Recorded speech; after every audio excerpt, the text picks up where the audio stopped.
कुमार स्वामी आपकी आज्ञा का पालन करते हुए इस संसार रूपी माया और अपने इस नाशवान शरीर का परित्याग करते हैं। इनकी आत्मा आपके अनंत स्वरूप में प्रवेश पाकर पूर्णता को प्राप्त होती है। इस युग के महान आचार्य कुमार स्वामी को आपने जिस धर्म के मार्ग पर चलने का निर्देश दिया, उसके नियमों के पालन में ये जीवन के अंतिम क्षणों तक कार्यरत रहे। हमें शक्ति देना प्रभु कि हम इनके मार्ग का अनुसरण कर सके और आपके निर्देश अनुसार अपने धर्म की रक्षा कर सके। आचार्य कुमार स्वामी आचार्य कुमार स्वामी आचार्य कुमार स्वामी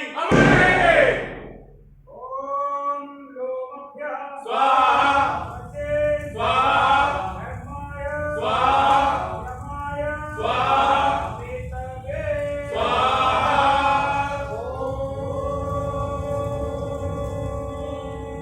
आचार्य कुमार स्वामी की मृत्यु नहीं हुई। धर्म युद्ध में अपने शरीर की आहुति देने वाला पुरुष मृत्यु को प्राप्त नहीं होता, अपितु प्रभु में विलीन हो जाता है। मेरा समस्त नगरवासियों से अनुरोध है कि आचार्य कुमार स्वामी के इस देहावसान को धर्म युद्ध का शक्ति युक्त प्रतीक मानकर अपने धर्म का पालन करें। कोई भी नगरवासी ऐसा व्यवहार न करे जिससे हमारे धर्म की मर्यादा पर आंच आने का भय हो। हमें हमारे अधिकार धर्म के मार्ग पर चल करके ही प्राप्त करने हैं, क्योंकि हमारा धर्म ही सर्वोच्च है, श्रेष्ठ है, महान है।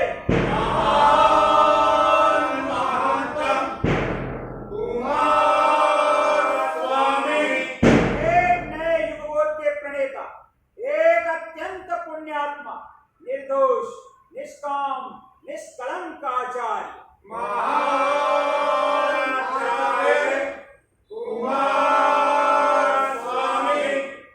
मानव जीवन को उत्कृष्टता के साथ जीने वाले महान आचार्य कुमार स्वामी आज अंतिम सत्ता में विलीन हो गए हैं।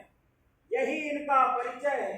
महान आचार्य कुमार स्वामी महान महानतम कुमार स्वामी महान आचार्य कुमार स्वामी महान महानतम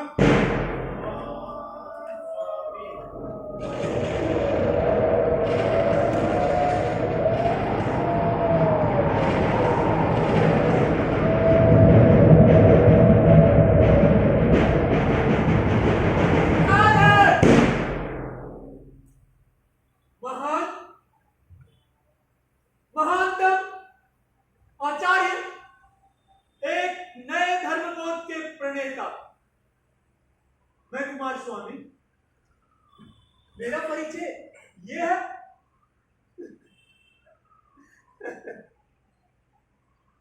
मृत्यु के पश्चात अभी भी मुझे इसका बोध हुआ। कैसे होता है ये सब? जीवन भर मनुष्य जो नहीं बन पाता, मृत्यु के पश्चात एकदम से बना दिया जाता है। मुझ जैसा साधारण प्राणी और महान कदापि नहीं, कदापि कदापि नहीं। मैं चीख चीख कर चिल्ला चिल्ला कर कह सकता हूं ये झूठ है, गलत है, बल्कि गढ़ा गया है। मैं तो एक संवेदनशील प्राणी था।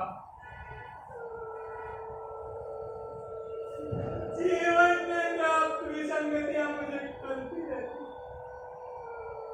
सामाजिक कुरीतियां, सामाजिक भटकन, अपने लाभ के लिए दूसरे को काट खाना मुझे सोने नहीं देते।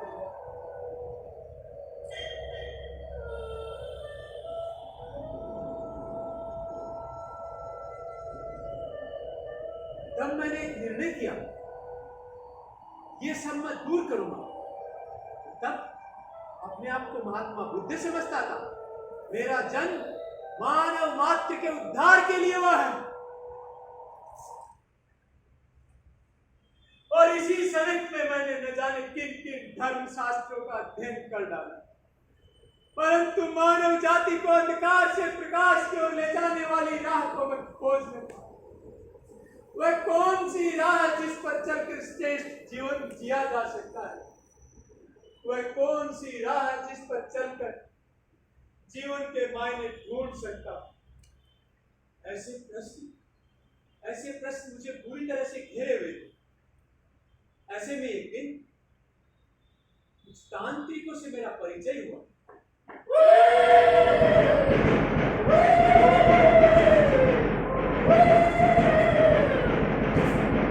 ये जीवन एक गहरी खाई है, बहुत गहरी खाई,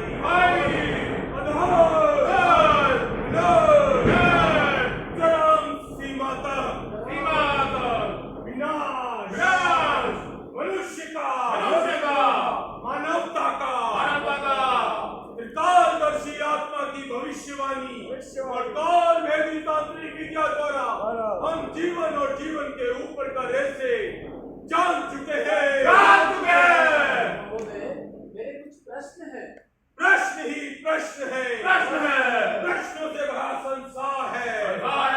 इन प्रश्नों के घेरे में सारी सृष्टि घिरी है।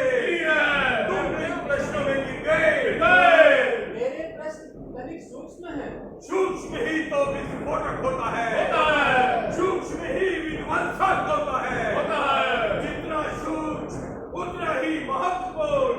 मैं जिज्ञासु हूं, मेरी जिज्ञासा शांत कीजिए। जिज्ञासा प्रत्यक्ष जीवन का ढंग है। जिज्ञासु कभी शांत नहीं होता। जिज्ञासा बढ़ती जाती है, प्रश्न बढ़ते रहते हैं, भटकन बढ़ती रहती है।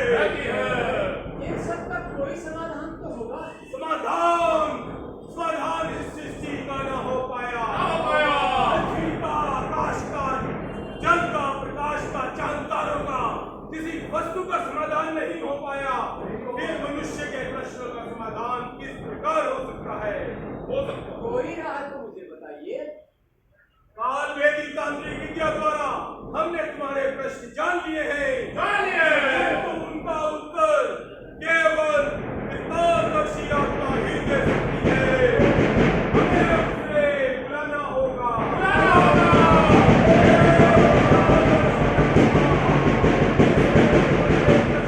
समाधान कीजिए। ये सब प्रश्न बहुत साधारण है, लेकिन इनकी महाभारत मनुष्य जाति के लिए अति कठिन है। ज्ञान की प्राप्ति ऐसे नहीं होती। क्या तुमने कभी धर्म की राह पर चलने का प्रयत्न किया है? मैंने सभी धर्म शास्त्रों का अध्ययन किया है। सिद्धांत और कार्य रूप में अंतर होता है। जब तक सिद्धांत को कार्य में परिवर्तित नहीं किया जाता, ज्ञान की प्राप्ति संभव नहीं। धर्म की राह पर चलकर देखो, इस राह पर ज्ञान की प्राप्ति संभव है।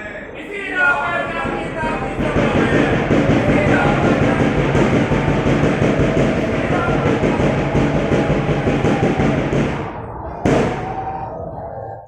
त्रिकालदर्शी आत्मा का सुझाव पूरा नहीं था। संभवतः मैं भी तो ऐसी ही राह की खोज में था, जो क्रोध, लोभ, मोह, अहंकार से परे हो। और मैं चल पड़ा। मेरे पांव उस ओर चल पड़े जहां मेरे जीवन का एक नया और अंतिम अध्याय लिखा जाने वाला था। पवित्र नगरी, चंद्र उपासक साधुओं का एक मठ और जीवन से भागा हुआ मैं।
प्रवचन यहीं समाप्त होता है।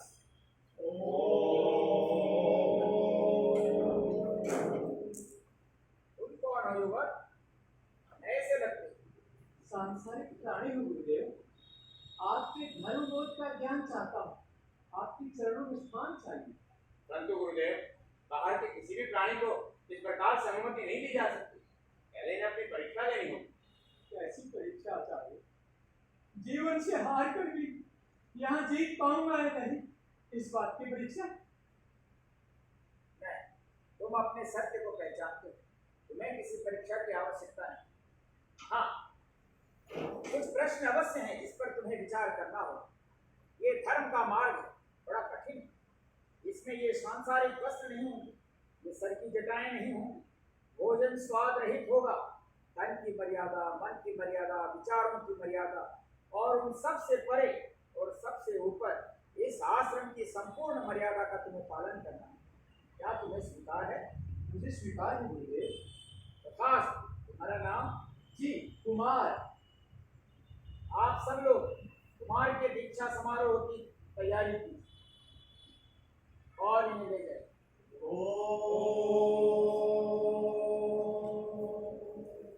आचार्य नंद, हमने सुना है कि हमारे आश्रम के कुछ साधु सूर्य उपासक कर्माधीश के मठ में जाने और उन्हीं का धर्म ग्रहण करने की योजना बना रहे हैं। ये आप क्या कह रहे हैं गुरुदेव? हाँ आचार्य नंद, धर्म की राजनीति को समझने का प्रयत्न कीजिए।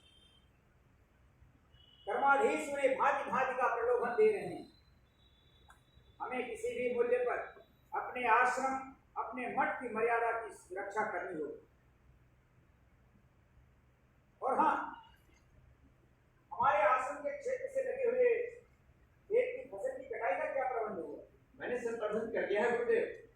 कटाई 3 दिन में संपूर्ण हो जाएगी। अच्छा, इसका भार आपने किसे सौंपा? आचार्य जीवन स्वामी जी को भेजा है और उनके साथ 12 साधु और हैं। 12 साधु? केवल 12 साधु? आचार्य नंद, आपको मालूम होना चाहिए कि कर्माधीश उस भूमि से बलपूर्वक फसलों की कटाई के पहले से ही धमकी दे चुके हैं। ऐसे में केवल 12 साधु? परंतु गुरुदेव,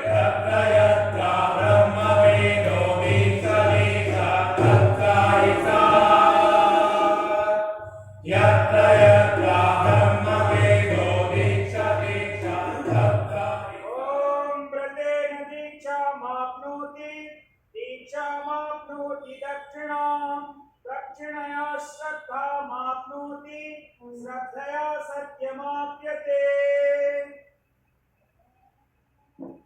आज से आप कुमार स्वामी, भगवान चंद्र आपके आराध्य, आपके इष्ट हो। प्राणी मात्र की भलाई आपके जीवन का लक्ष्य हो। परंतु गुरुदेव, कुमार गुरुदक्षिणा नहीं देंगे। इस समय इस पंचभूत शरीर की श्रम मेरे पास देने की दृष्टि नहीं। गुरुदेव कहे कभी चरणों में अर्पित करना। जब इसकी आवश्यकता होगी कुमार, हम आपसे अवश्य कहेंगे।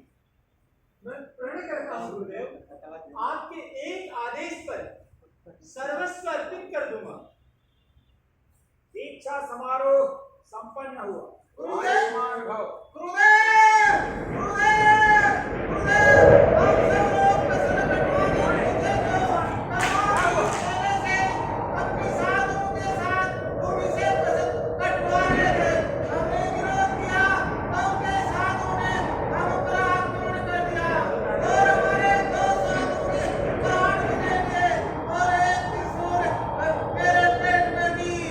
देखा आचार्य नंद, आपकी एक छोटी सी भूल। कर्माधीश ने कहा है कि हम उस भूमि पर विचार करने का अधिकार छोड़ दें।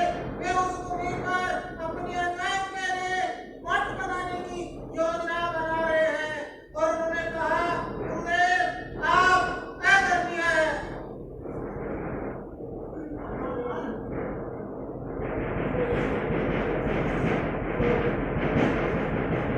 आचार्य विगत स्वामी के जीवन स्वामी के मृत शरीर की सौगंध कर्माधीश को उसके किए का फल अवश्य। चलिए आचार्य। आपकी बात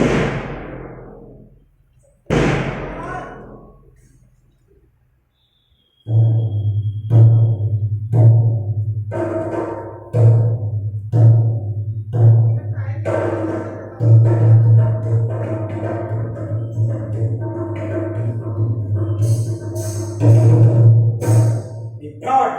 सौम्यम नभोर्युक्तधन्य पता पविहृतम मब्बात जो अभिरक्षितकना रजाहा पपो कपुरुधा विराजति।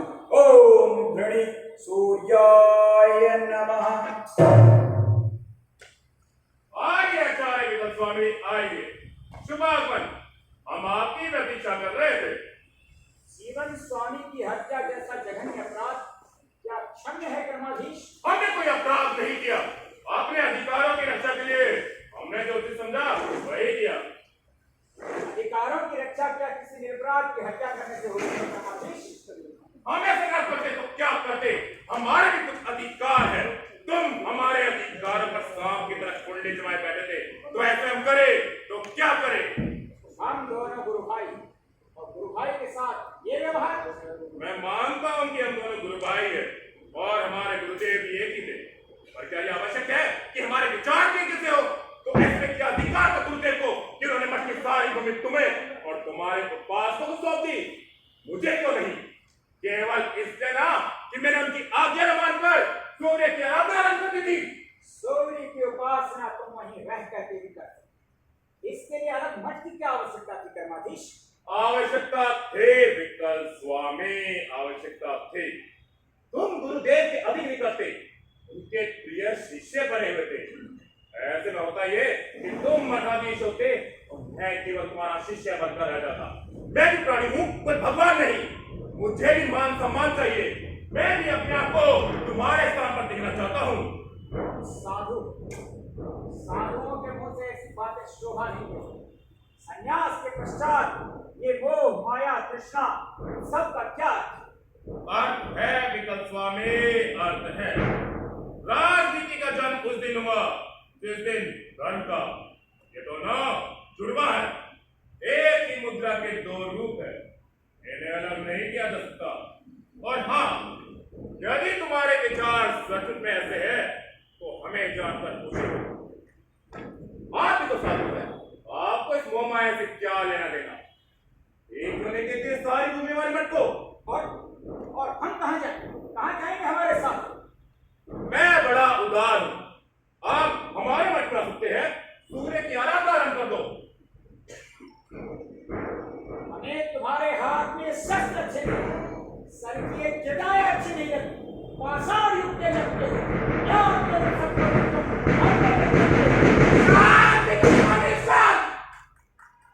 इसके आगे शब्द नहीं। आप हमारे स्थान पर हमारे और हमारे आराध्य का अपमान कर रहे हैं। ये शस्त्र स्वयं भगवान सूर्य की अनुकंपा से मैं प्राप्त हुआ और ये जटाएं आदिकाल से ही मनुष्य की देह का अटूट अंग रही है। तो ऐसे क्या अधिकार है हमें कि प्रकृति द्वारा दी गई इस भेंट को अपने शरीर से अलग करने का? और प्रकृति द्वारा निर्मित उस व्यक्ति की हत्या का अधिकार तुम्हें किसने दिया? क्या मिलेगा तुमको ये भय और आतंक का वातावरण रचकर? हमें हमारे अधिकार मिलेंगे। भूमि मिलेगी विकल स्वामी, भूमि। शास्त्रों में तो कहा गया है कि अन्याय सहना पाप है।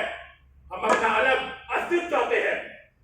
ठीक, यदि तुम इस अधर्म के हीरा तुम इसे अधर्म कह सकते हो, हमारे लिए यह धर्म है।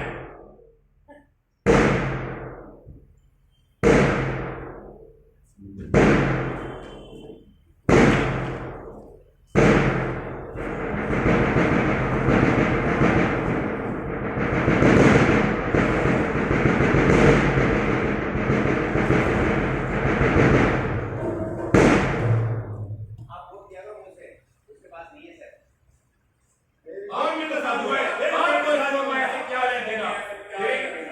देख करके के सारे को बीमार कर दो। आप भी तो साधु हैं। आप तो इस मोह माया से क्या लेना देना? देख करके के सारे को बीमार कर दो। आप भी तो साधु हैं। आप तो इस मोह माया से क्या लेना देना? देख करके के सारे को बीमार कर दो। मठाधीश विकल स्वामी, राज्य की प्रजा तुम्हारे और तुम्हारे धर्म के विरुद्ध जा रही।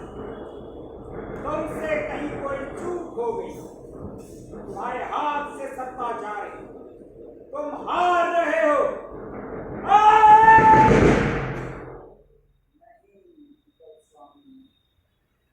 तुम इतनी जल्दी नहीं हार सकते, तुम इतने कमजोर नहीं हो सकते। मैं तुम्हारा इष्ट भगवान कांचन तुम्हें कर्म करने की अनुमति देता हूं। कर्मण्येवाधिकारस्ते मा फलेषु कदाचन मा कर्म फल हेतु पराजय। पराजय अवश्यम भावी है। पराजय कर्माधीश, इस शतरंज के खेल में तुम्हारी पराजय अवश्यम भावी। परंतु गुरुदेव, प्रजापति ने जटाधारियों को आधी भूमि सौंप देने का निर्णय ले लिया है, ऐसे में कैसे संभव है? संभव है, हम संभव करेंगे। विवश कर देंगे प्रजापति को अपना आदेश प्रत्यावर्तित करने। ऐसे में अब एक ही मार्ग अवशिष्ट है,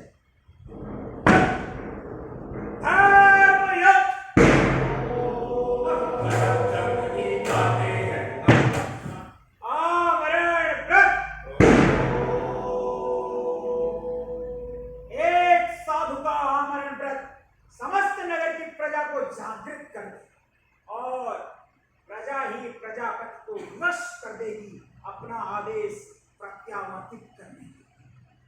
परंतु गुरुदेव, आमरण व्रत क्या उचित होगा केवल थोड़ी सी भूमि को प्राप्त करने और अपने अहम को बचाए रखने के लिए?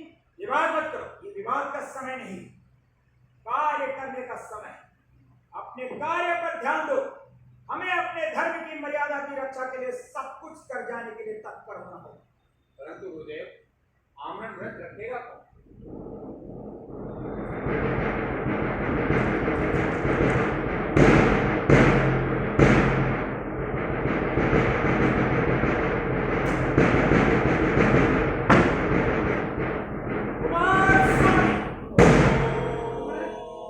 मैं गुरुदेव आमरण व्रत रखूंगा। नहीं गुरुदेव, मैं ऐसा नहीं कर सकता गुरुदेव। तुम्हें करना होगा कुमार। गुरुदेव, आप विचार कीजिए, इस सद्भाव से सभी नागरिक यहाँ रह रहे हैं, ऐसा करके आप उन्हें टुकड़ों में बांट देंगे।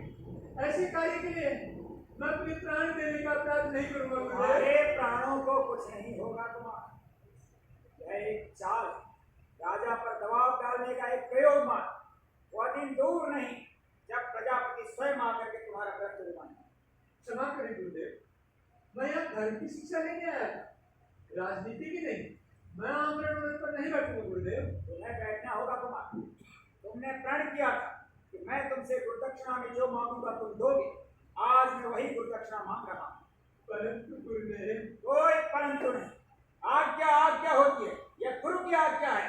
गुरु की आज्ञा अविचारणीय होती है। हाँ, या फिर तुम कह दो कि तुम गुरुदक्षिणा देना ही नहीं चाहते, कलंक सिद्ध हो जाना चाहते हो सूर्योपासकों में। गुरुदेव, प्रसन्न हुए आचार्य नंद समस्त नगर में ढिढोरा पिटवा दो कि आचार्य कुमार स्वामी आज से राजाज्ञा के विरुद्ध आमरण अनशन पर बैठेंगे।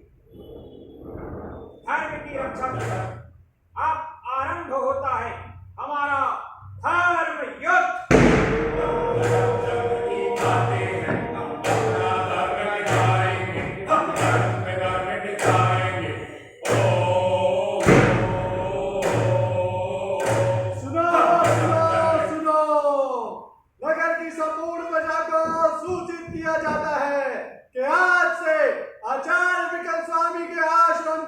महत्वपूर्ण आचार्य कुमार स्वामी अन्न जल ग्रहण नहीं करेंगे।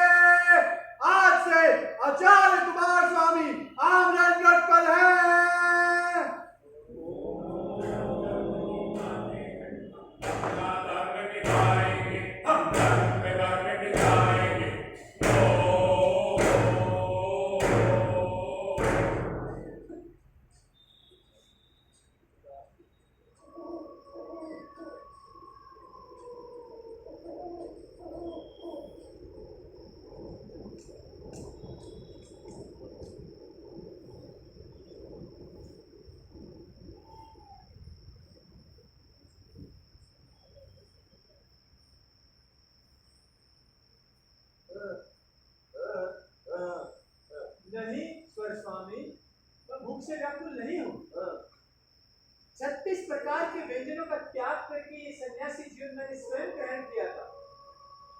अनेकों दिनों तक वनों में भूखा प्यासा भटकता रहा हूं, परंतु तब मैंने देखा शाश्वत सत्य की खोज। परंतु आज मैंने अन्न और जल का त्याग क्यों किया? मुझे लगता है मैं सत्य से दूर असत्य की ओर जा रहा हूं, प्रकाश से दूर अंधकार की गहरी खाइयों में भागा चला जा रहा हूं। मैं डूब जाऊंगा स्वर स्वामी, मैं डूबना नहीं चाहता स्वर स्वामी, मैं डूबना नहीं चाहता। इस बात को लेकर दुखी हो कुमार? दुखी नहीं गुरुदेव, चिंतित हूं। चिंता भविष्य को लेकर, जो होगा कल होगा, कल से पहले कुछ नहीं, चिंता मत करो। रात भर हो चुकी, विश्राम करो। और हाँ कुमार, विश्वास रखो अपने आप पर और हम पर।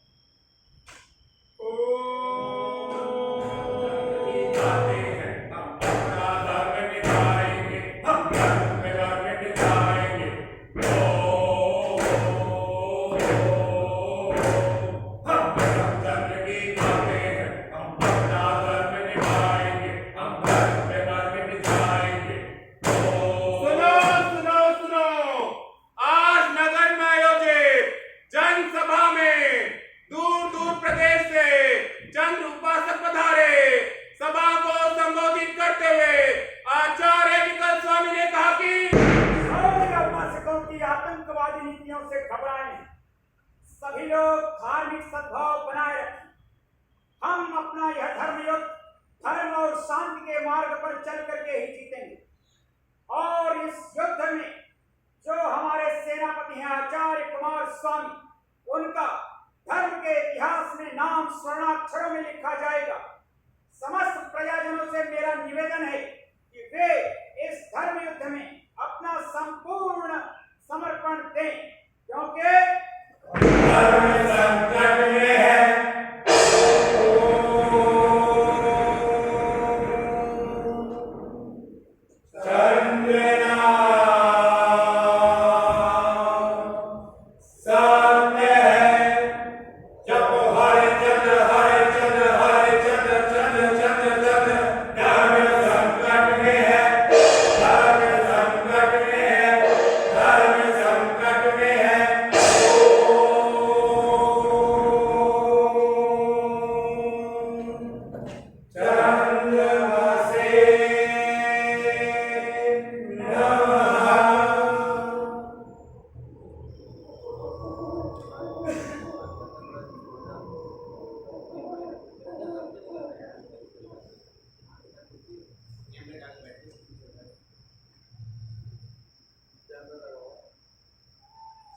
आचार्य आचार्य, मैं आपके लिए भोजन लाया हूँ।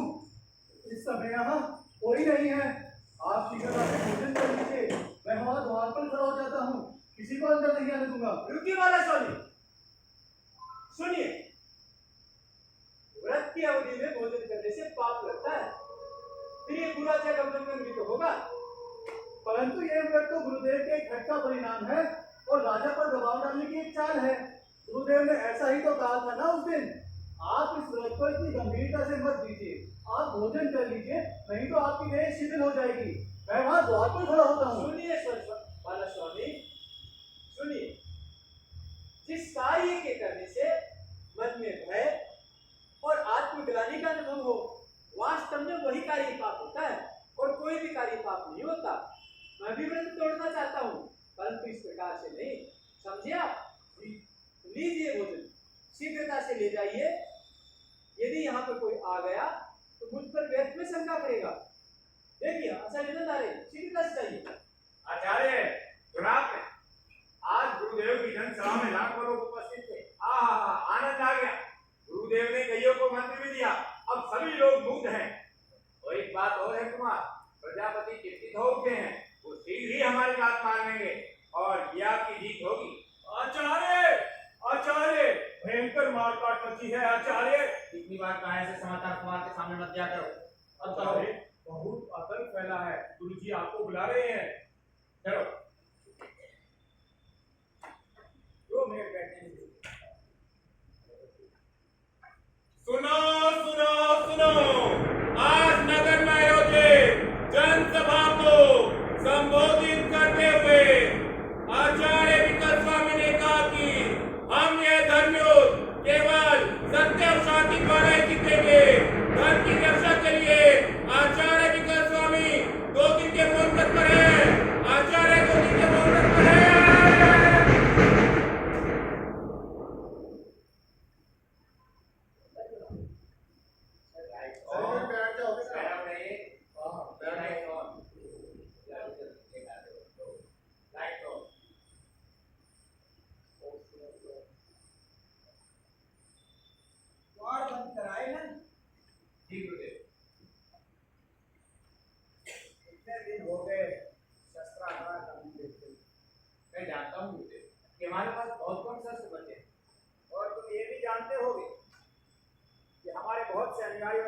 पर शस्त्र छुए करनी।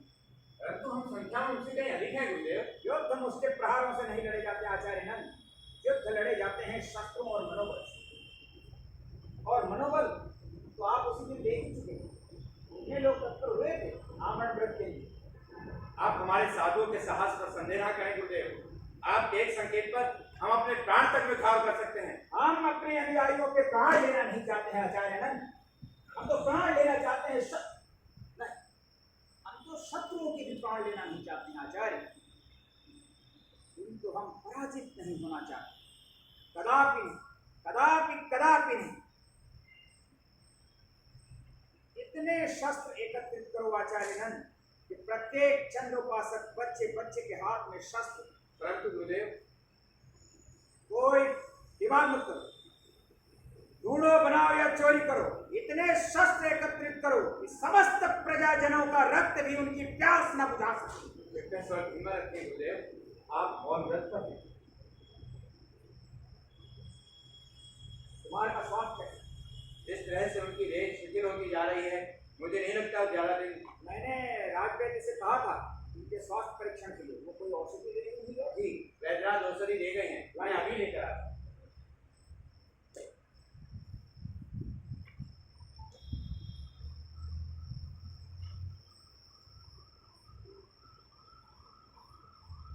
वैसे कुमार का स्वास्थ्य हमारी चिंता का कारण नहीं, जिस संदेह की दृष्टि से हमें देखते हैं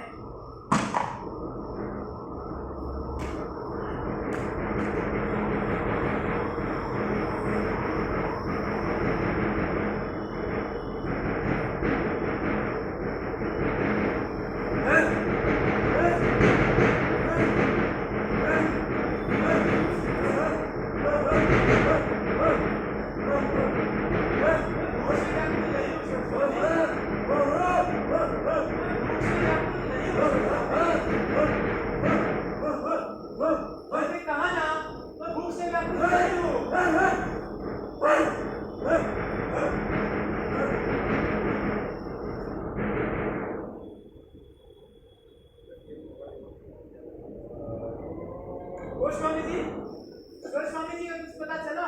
उन्हें पकड़ लिया गया है। उन्हें भेजिए तो सही। गुरुदेव ने रास्ते से बंधुआ कारागार से दिखवा दिया, फिर नहीं आ पाएंगे।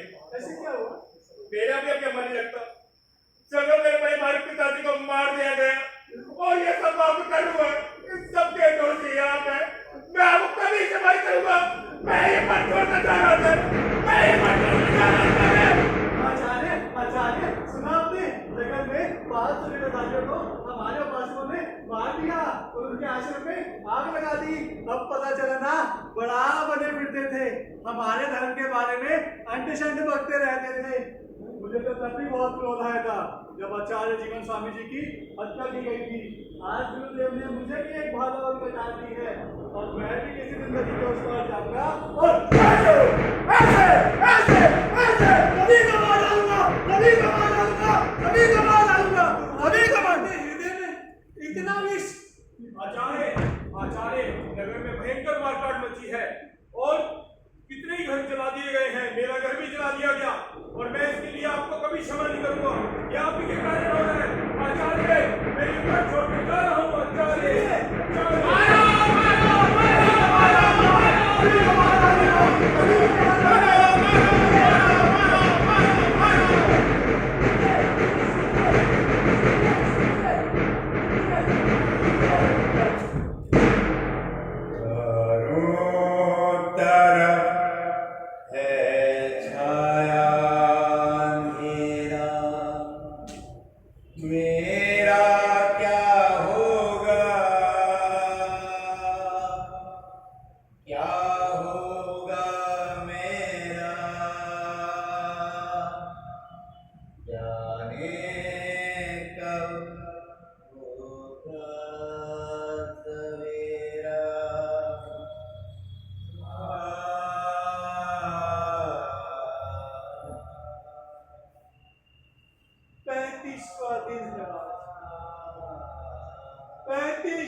मार काट कर रहे हैं।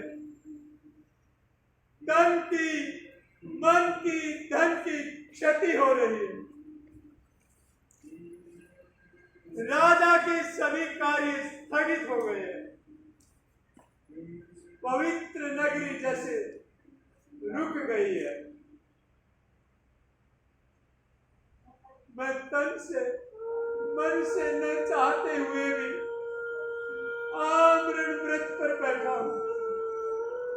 आचार्य विकल स्वामी को गुरु दक्षिणा देने के प्रण ने मेरे पांव बांध दिए।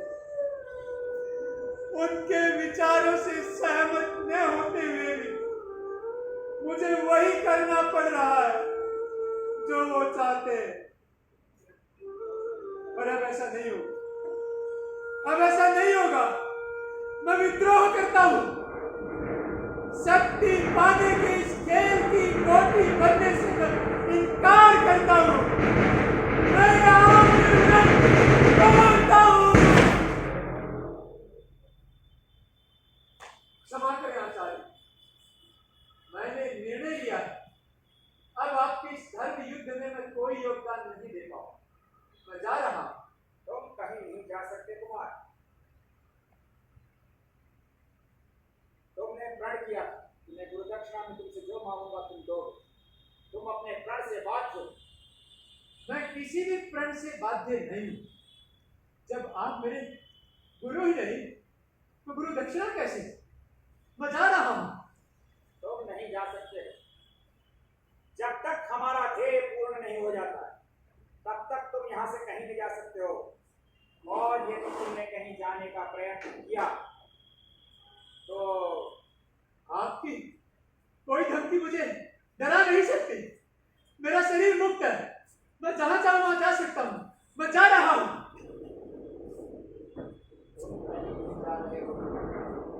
नहीं, ये अधर्म है, अन्याय है, पाप है। समाज के लोगों के साथ आप ऐसा नहीं कर सकते। आप ऐसा नहीं कर सकते। बंद करो सर, बंद करो, बंद करो, बंद करो, बंद करो सर, बंद करो, बंद करो सर,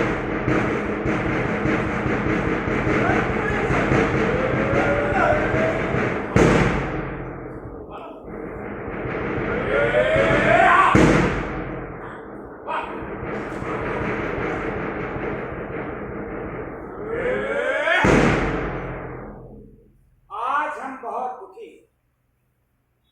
महान आचार्य कुमार स्वामी आमरण व्रत पर बैठे बैठे 35वें दिन अपने शरीर को त्याग दिया। धर्म की रक्षा हेतु। गुरुदेव, गुरुदेव, बाहर कुछ लोग आचार्य कुमार स्वामी के दर्शन।